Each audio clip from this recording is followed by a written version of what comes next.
ओम गंगा तरंग रमणीय जटाकलापम गौरी निरंतर विभूषित वाम भागम नारायण प्रियमनंगमदापहारम वाराणसी कुलपतिम भज विश्वनाथम। ओम त्र्यंबकं यजामहे सुगंधिं पुष्टिवर्धनम उर्वारुकमिव बंधनान् मृत्योर्मुक्षीयमामृतात्। मैं हूँ आचार्य डॉक्टर विक्रमादित्य, आचार्यवाणी पर आपका स्वागत है। और आज हम बात कर रहे हैं कुंभ राशि वालों के लिए 16 अगस्त की बात करें तो उस दिन शुक्रवार का अवसर, एकादशी तिथि और साथ साथ ये श्रावण मास की शुक्ल पक्ष की एकादशी बड़े पुण्य को बढ़ाने वाली होती है। साथ साथ इस दिन एक और योग बन गया है, संक्रांति का योग बन गया है। सिंह राशि में सूर्य प्रवेश कर रहे हैं, सप्तम भाव में सूर्य स्वग्रही होकर पदार्पण कर रहे हैं तो अच्छा, लेकिन आपके अंदर थोड़ी सी एग्रेसिवनेस बढ़ा देगा। बुध इन दिनों अस्त चल रहे हैं और शुक्र बुध के साथ सूर्य का योग जो है वो थोड़ा सा समस्या ये उत्पन्न कर रहा है कि बुध को अस्त होने के कारण से थोड़ा सा मिसमैनेजमेंट करने की बन सकते हैं। तो ऐसे में नित्यपति भगवान सूर्य को जल देना आपके लिए बहुत श्रेष्ठ रहेगा, तो अवश्य इसको करते ही रहें तो अच्छा रहेगा। थोड़ा सा पीला पुष्प डालकर कनेर का एक तांबे के लोटे में सुबह सुबह भगवान सूर्य को ध्यान करते हुए उनको अर्घ अवश्य दें। 17 तारीख शनिवार का दिन और साथ साथ इस दिन प्रदोष का योग बन रहा है और योग बन रहा है शनि प्रदोष का योग। शनि आपकी राशि के स्वामी हैं और वो चल रहे हैं वक्री, तो ऐसे में शनि प्रदोष देव योग से योग बना, इसका लाभ लेने का प्रयास करना चाहिए। तेलाभिषेक भगवान का करें, देखिए इससे क्या होगा, अननेसेसरी के शत्रु जो है वो भी समाप्त होंगे और आपके लिए रास्ता भी अच्छा बनेगा।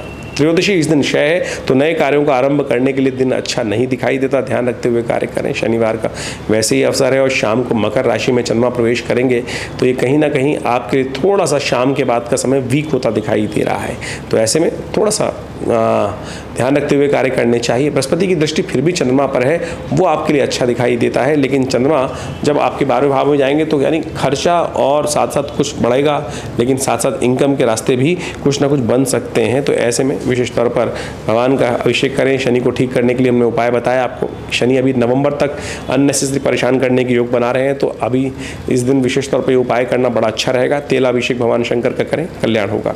18 तारीख रविवार का अवसर, चतुर्दशी तिथि है और ग्रह नक्षत्रों के दृष्टिकोण से समझें आपके लिए ग्रहों का योग है। बृहस्पति की पूर्ण दृष्टि चंद्रमा पर जो पड़ रही है ये आपके लिए कहीं ना कहीं उपयुक्त दिखाई देती है। ऐसे में ऑफर आ सकती है, बड़े लोगों से संपर्क साधने का रास्ता बन सकता है। थोड़ा सा अपने आपको सोशल थोड़ा एनरोलमेंट ज़्यादा करने का प्रयास करें, आपके पास कई बार ऑफर आएगा। बृहस्पति चंद्रमा मंगल का जो संबंध चल रहा है, सोशली थोड़ा यदि एक्टिव हो जाएं तो बहुत बढ़िया तरीके से आपके नए दोस्त बनने के योग बन सकते हैं, लेकिन थोड़ा सा आप प्रभावित भी कर लेंगे। उनको ऐसे भी योग बन रहे हैं, लेकिन थोड़ा कम बोलना चाहिए। बहुत ज़्यादा बोलने से आपकी कमियाँ सामने आ सकती हैं, इस बात का ध्यान रखते हुए कार्य करना चाहिए। 19 तारीख सोमवार का अवसर और पूर्णिमा का योग, साथ साथ श्रावणी का योग, रक्षाबंधन का योग सुंदर चल रहा है और बनेगा इस दिन, और साथ साथ भद्रा का योग बन रहा है करीब 13:29 तक। एक बात का ध्यान रखें, आज इस समाज में बहुत बड़ी विचित्र स्थिति बन गई है। लोग कई बार कह देते हैं कि राखी का जो त्यौहार है एक परंपरागत त्यौहार है, और ऐसे में बहुत सारे लोग इस बात को कहते हैं कि राखी भद्रा के बाद बांधनी चाहिए। श्रावणी के लिए राखी के लिए ये जो भद्रा का दोष है वो श्रावणी के लिए है, जिसमें सप्तऋषि पूजन और साथ साथ जो श्रावणी का कर्म किया जाता है, यज्ञोपवीत पर्वत संस्कार परिवर्तन का योग बनाया जाता है, जनेऊ इत्यादि चेंज करने का योग बनाया जाता है, जो उसके लिए श्रावणी पूजन के लिए ये भद्रा का दोष देखा जाता है। लेकिन यहाँ रक्षाबंधन में भद्रा को देखना किसी प्रकार भी शास्त्र के अनुसार से ऐसा कोई निषेध शास्त्र में नहीं लिखा है।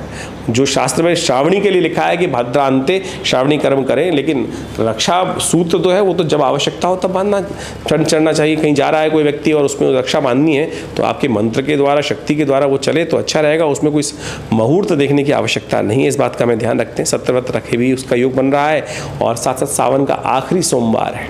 ग्रह नक्षत्रों के दृष्टिकोण से जो योग बन रहे हैं आपके लिए अनुकूल है। परिवर्तन का योग भी बनता दिखाई दे रहा है और ये परिवर्तन आपके लिए नई शक्ति का संचार करता दिखाई दे रहा है। अच्छा रहेगा योग। अपनी विशेष तौर पर बहनों का विशेष सम्मान करें और आपकी राशि के अनुसार से उनको विशेष तौर पर आप यदि उपहार इत्यादि दें तो बहुत अच्छा रहेगा। आप उनका आशीर्वाद लेने का प्रयास करें और साथ साथ नीले रंग के जो वस्त्र हो सकते हैं, नीले रंग के सामान हो सकते हैं, शनि संबंधी जो सामान हो सकते हैं, आज की तारीख में जो मॉडर्न टेक्नोलॉजी संबंधित चीज़ें हैं वो भी उनको उपहार दिया जा सकता है। वो आपके लिए अच्छा रहेगा ग्रह नक्षत्रों के दृष्टिकोण से। 20 तारीख यदि हम बात करें, सोमवार का अवसर, भाद्रपद का प्रतिपदा तिथि आरंभ हो रही है उस दिन, और ग्रह नक्षत्रों को हिसाब से देखें तो उस दिन बृहस्पति परिवर्तन करते करते आगे बढ़ेंगे और मृगशिरा नक्षत्र के प्रथम चरण में प्रवेश करेंगे। और मृगशिरा नक्षत्र में बृहस्पति का पदार्पण करना यह आपके लिए अच्छा योग बनता दिखाई दे रहा है। चतुर्थ में चलते हुए बृहस्पति आगे बढ़ने में, सम्मान में कुछ ना कुछ नया इजाफा करते दिखाई देंगे, अपने प्रभाव को आपकी राशि के अनुसार से आगे बढ़ते दिखाई देंगे। इसका अच्छा लाभ आपको मिल सकता है। और साथ साथ बृहस्पति का जो अंश है वो मंगल से थोड़े पीछे रह गए हैं, तो अब बृहस्पति का पूर्ण फल प्राप्त करने के अच्छे रास्ते आपको बन सकते हैं। तो ऐसे में आगे आने वाले समय में देखेंगे कि आपके मनोमस्तिष्क में नए विचार आएंगे और ये आपके लिए सुख का योग बनाते दिखाई देंगे। तो सिलसिलेवार तरीके से ज्योतिष के दृष्टिकोण से तिथियों के हिसाब से आपके लिए ग्रहों का योगायोग क्या है वो आपने समझा। इसके अनुसार से इन सब चीज़ों को समझते हुए भी ज्योतिष के साथ साथ हमको ये भी समझना चाहिए बाकी ग्रहों के साथ साथ आपकी कुंडली में ग्रहों का योगायोग किस प्रकार का है। आपकी विशेष तौर पर ये समझें कि दशाएं, अंतर्दशाएं जो कि जिस प्रकार से चल रही हैं उनका भी महत्वपूर्ण प्रभाव रहता है, और उन सब चीज़ों को समझते हुए हमें उनके उपाय समय को ध्यान में रखते हुए करने का प्रयास करना चाहिए।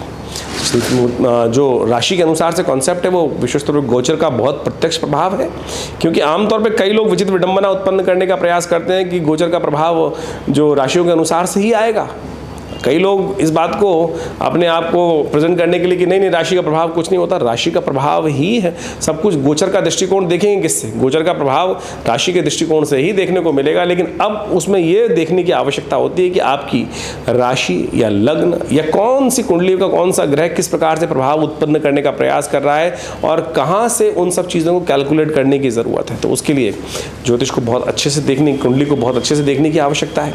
तो आप अपनी कुंडली को अच्छे से समझते हुए, देखते हुए चीज़ों को कार्य करने का प्रयास कीजिए। हम समय समय पर आपके समक्ष आते ही रहते हैं और बहुत सारे उपाय बताने का प्रयास करते हैं, और बहुत सारी तिथिवार के अनुसार से ग्रह नक्षत्रों का प्रभाव आपके ऊपर क्या है उसको समझाने का प्रयास करते हैं। और विवेकानंद योगाश्रम इस क्षेत्र में कार्य कर ही रहा है। समय समय पर बड़े बड़े अनुष्ठान, बड़े बड़े यज्ञ इत्यादि आश्रम पर चलते ही रहते हैं। भगवती का श्री विग्रह जो यहाँ उपस्थित है मंदिर में, 1947 में मुल्तान से आया हुआ श्री विग्रह, उनके सानिध्य में नित्य प्रति 8 घंटे करीब यज्ञ होता है। और आप भी स्वयं हर रविवार को इस कार्यक्रम में भाग ले सकते हैं। सावन के पूरे महीने में नित्य प्रति शाम को रुद्राभिषेक चल ही रहा है। आप उसमें भी हमारे साथ उस रुद्राभिषेक के कार्यक्रम में सम्मिलित होने के लिए आश्रम से संपर्क साध सकते हैं। नंबर्स, आश्रम के फ़ोन नंबर्स आपके समक्ष चलते ही रहते हैं, उन पर आप संपर्क साधेंगे और जो भी कोई विशेष जानकारी प्राप्त करना चाहते हैं उन सब नंबरों के माध्यम से आप आ सकते हैं।